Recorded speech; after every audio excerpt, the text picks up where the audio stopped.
सनातन धर्म की पहचान। मित्रों, आज हम बात करेंगे छठ पूजा के विषय में। मैं राम सिंह आप सभी दर्शकों का अभिनंदन करता हूं। आपको जानकारी अच्छी लगे तो इसे अपने इष्ट मित्रों के संग शेयर करें। लोक व आस्था का महापर्व छठ पूजा का त्योहार हिंदू धर्म के लोगों के द्वारा मनाया जाने वाला बहुत बड़ा पर्व है। छठ पूजा का वैज्ञानिक और औषधीय महत्व भी है। स्वस्थ रहने के लिए जितनी शुद्धता हवा आवश्यक है, उतना ही प्रकाश भी आवश्यक है। इसलिए कहा जाता है कि प्रकाश में मानव शरीर के कमजोर अंगों को भी बलशाली और एक्टिव बनाने की अद्भुत क्षमता है। इन्हीं बातों को ध्यान में रखकर हमारे पूर्वजों ने सूर्य को अर्घ देने का विधान बनाकर इसे धार्मिक रूप दे दिया। सूर्य को जल देने की बात करें तो इसके पीछे रंगों का विज्ञान छिपा है। सूर्य में 7 रंग की किरणें हैं। इन सतरंगी किरणों का प्रतिबिंब जिस किसी भी रंग के पदार्थ पर पड़ता है, वहां से वे पुनः वापस लौट जाती हैं। लेकिन काला ही ऐसा रंग है जिसमें सूर्य से प्राप्त किरणें वापस नहीं लौटती। हमारे शरीर में भी अलग अलग रंगों की विद्युत किरणें होती हैं। अतः जिस रंग की कमी हमारे शरीर में होती है, सूर्य के सामने जल डालने यानी अर्घ देने से वे उपयुक्त किरणें हमारे शरीर को प्राप्त हो जाती हैं। क्योंकि आंखों की पुतलियां काली होती हैं, जहां से सूर्य की किरणें वापस नहीं लौटती। वैज्ञानिकों ने यह सिद्ध किया है कि सूर्य की किरणों का प्रभाव जल पर बहुत जल्दी पड़ता है, लेकिन सूर्य को अभिमंत्रित जल का अर्घ दिया जाता है। सूर्य को अर्घ देने का यही वैज्ञानिक रहस्य है। वैज्ञानिक प्रयोगों से यह सिद्ध हो चुका है कि जो टीबी के कीटाणु उबलते पानी से भी जल्दी नहीं मरते, वे सूर्य के तेज प्रकाश से शीघ्र नष्ट हो जाते हैं। इसलिए जब हम सूर्य के सामने खड़े होकर जल से अर्घ देते हैं तो सूर्य की किरणें हमारे शरीर पर पड़ती हैं, जिससे रोग उत्पादक सूक्ष्म से सूक्ष्म जीव भी नष्ट हो जाते हैं। इस प्रकार सूर्य की किरणें रोगाणुओं से हमारी रक्षा करती हैं।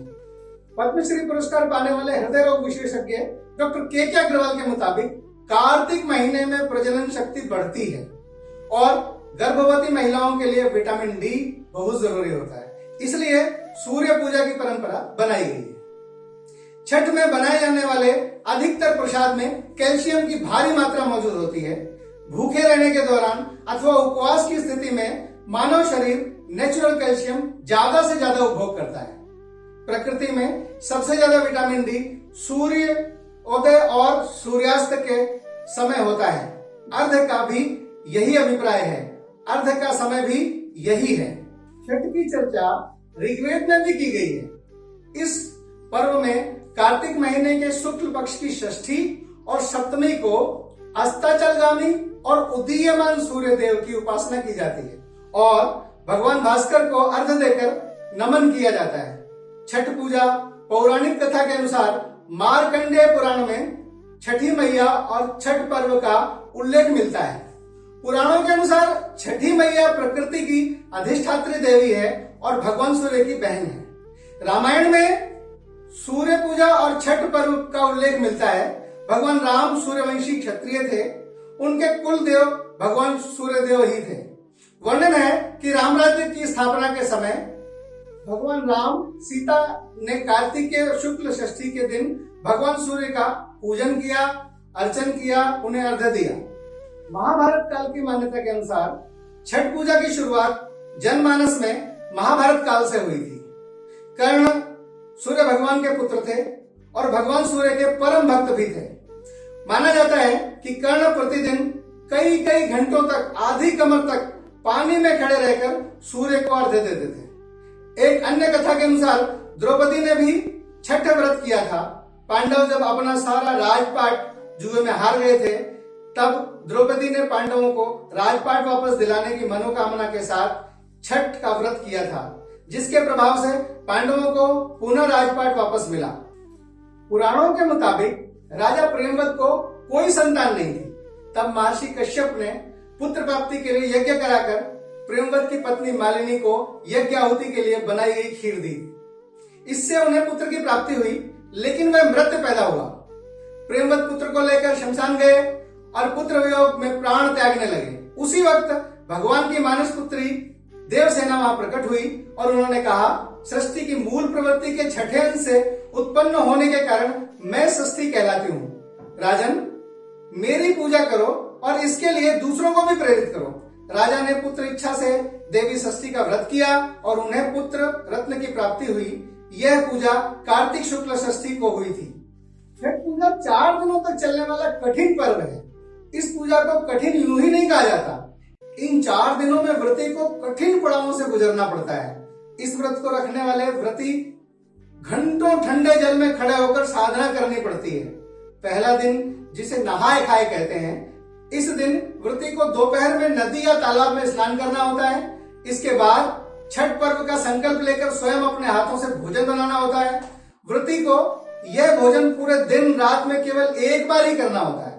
छठ पर्व के दूसरे दिन यानी कार्तिक शुक्ल पंचमी तिथि को खरना किया जाता है। इस दिन भी व्रती को एक ही बार भोजन करना होता है, वह भी प्रदोष काल में यानी सूर्यास्त के बाद। और इसके बाद 36 घंटों का निराहार यानी बिना कुछ खाए पिए व्रती को रहना पड़ता है। ऐसा व्रत करना पड़ता है उसको। छठ पर्व के तीसरे दिन यानी कार्तिक शुक्ल षष्ठी तिथि को ही हम मुख्य रूप से छठ कहा जाता है, क्योंकि इसी दिन छठी मैया यानी षष्ठी देवी का प्रथम अर्घ्य दिया जाता है। इस दिन छठ मैया को भेंट करने के लिए व्रती अपने हाथों से पकवान और मिठाइयां बनाते हैं। दोपहर के बाद से छठ मैया का डाला तैयार किया जाने लगता है और व्रती छठ घाट पर जाकर जल में कमर तक प्रवेश करते हैं और फिर अस्त होते सूर्य को अर्घ्य प्रदान करते हैं। इस रात बहुत से लोग जागरण करते हैं, धार्मिक कथाएं सुनते हैं। इस दिन व्रती कुछ भी नहीं खाते। छठ व्रत के चौथे दिन कार्तिक शुक्ल सप्तमी तिथि को ब्रह्म मुहूर्त में छठ मैया का डाला सजाकर व्रती लोग छठ घाट पर आते हैं। यहाँ फिर से व्रती जल में प्रवेश करके सूर्य देव के उदित होकर दर्शन देने की प्रतीक्षा करते हैं। उगते हुए सूर्य को व्रत अर्घ्य देते हैं। इसके बाद छठ मैया की कथा सुनते हैं और परिवार की कुशलता और सुख समृद्धि की प्रार्थना के लिए उसके साथ व्रती अपने अपने घर चले जाते हैं। सूर्य देवता का है अर्चन, जो करता जीवन का अर्जन, जिसके प्रकाश में सुख शांति मिले, जिसकी ऊर्जा से कण कण खिले, है उसको शत शत नमन, जो दे हमें स्वस्थ जीवन। छठ पूजा है इसका सत्कार, सभी को शुभकामनाएं हैं बारंबार। इसी के साथ छठ की बहुत बहुत शुभकामनाएं। फिर मिलेंगे एक नए विषय के साथ। आप सभी का बहुत बहुत धन्यवाद। दोस्तों, वीडियो में दी गई जानकारी यदि आपको अच्छी लगे तो हमारा प्रोत्साहन बढ़ाने के लिए इसे शेयर करें, लाइक करें। वीडियो के अंत तक बने रहने के लिए आपका बहुत बहुत धन्यवाद। नमस्कार।